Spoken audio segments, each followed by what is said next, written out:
ข้าวโพดที่เราเด้อพี่น้องเด้อนี่เด้อห่อนพี่น้องเอ้ยมื้อนี้ห่อนแฮะอากาศบ่เย็นพี่น้องแดดแฮะโอ้พี่น้องเติมงามข้าวโพดที่เราเด้อพี่น้องเด้อมื้อนี้เด้อ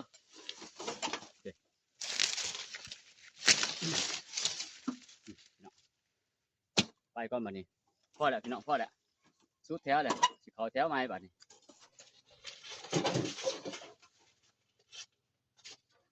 โอ้เด้อพี่น้องเด้อนี่เด้อพี่น้องพี่น้องมือเด้อนี่ข้าวโพดพี่น้องนี่ข้าวโพดเด้อเด้ออ่อนเนาะพี่น้องน้ำเนาะพี่น้องเนาะเติมน้ำโอ้พี่น้องข้าวโพด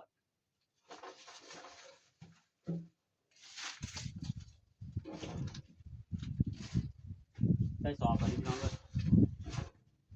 เอาใส่สอบก่อนขั้นว่าโมพ่อ2 สอบจังสิเอาไม้พี่น้องดูพี่น้องถึงหนามมากกว่าพอพี่กี้ด้วยพี่น้องเด้อสอบวันนี้พี่น้องเลยเอามาแล้วก็ใส่สอบเบิ้งพี่น้องเบิ้งใส่สอบด้วยเพื่อเอาเมื่อบะให้แม่บ้านเขาเลือกพี่น้องเพื่อสิเลือกเอาปากหน่อยนี่ออกเอาปากใหญ่แบ่งเป็นหน่อยเป็นใหญ่พี่น้องโคตรหวานเด้อพี่น้องเด้อนี่เด้อเติมน้ำใส่สอบเบื้องก่อนขั้นใด2 สอบแต่ก็เพาะพี่น้องขั้นบ่ได้2 สอบก็เขาก็เอาไม้อีกคอยนี่บ่ได้เลือกพี่น้องเอ้ยยัดเขาเด้อโดเพราะว่าเมื่อเพิ่นสิเลือกเองเพิ่นโอ้สะอ่อนพี่น้องเอ้ยมีน้ำงามอ่อนสะอ่อนโคตรหวานเด้อพี่น้องเด้อคือว่าได้ผลผลิตดีอยู่พี่น้องสมควรปีนี้สมควรสิเบิดแต่พี่น้องเอ้ยเพราะว่า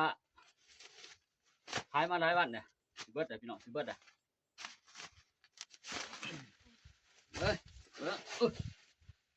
กูเข้าสักครั้งแน่เบ้อ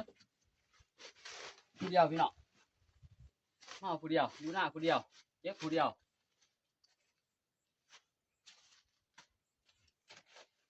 หมอนบุญใหญ่เจ็บเสียเลยขอเมื่อผู้เดียวเองเพิ่นพี่น้องเลยมาที่เขาใส่กระสอบทรง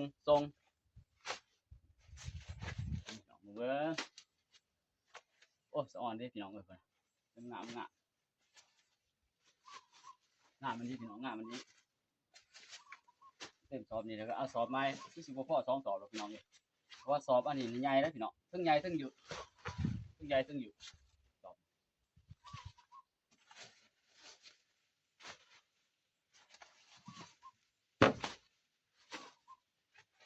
ปากหน่อยก็บ่ได้เด้อพี่น้องพี่ตะปากใหญ่เพราะว่า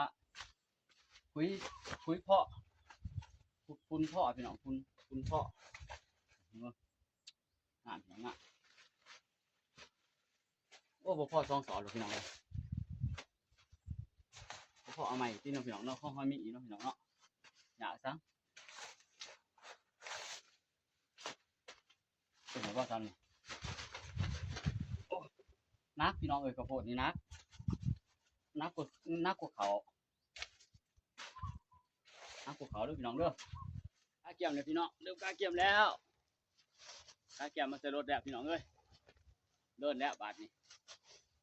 2 สอบพี่น้องแต่บ่หลายใส่2 สอบเด้อนะไว้ได้อยู่คันว่าบ่ได้นี่โอ้ยพี่น้องเอ้ย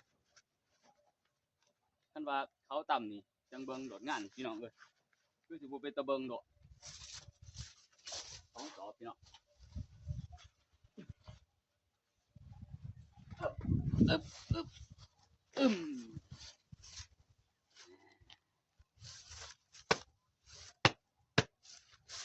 ข้าวโพดเด้อพี่น้องเด้อนี่เด้อ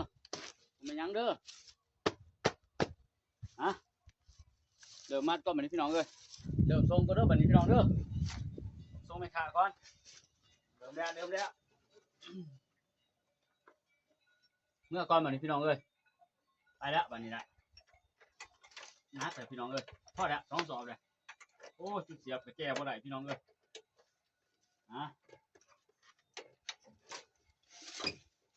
ได้อีกแล้วเนาะพี่น้องเนาะสำนี้เนาะ